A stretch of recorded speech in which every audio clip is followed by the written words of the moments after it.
বাবা দাঁড়াও না, দাঁড়াও, সব পড়িয়ে দিচ্ছে এক এক করে। মিমি মিমি, তোমরা আমার ভিডিওতে লাইক করো না কেন? হ্যাঁ, বকবো, অনেক বকা দেবো কিন্তু।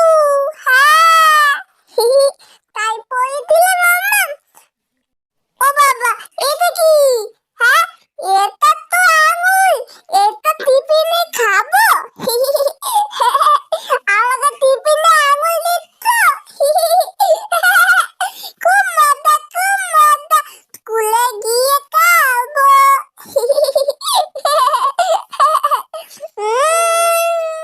নাও, সব গুছিয়ে দিলাম, যাও ভালো ছেলের মতো স্কুলে চলে যাও। টাটা মিমি।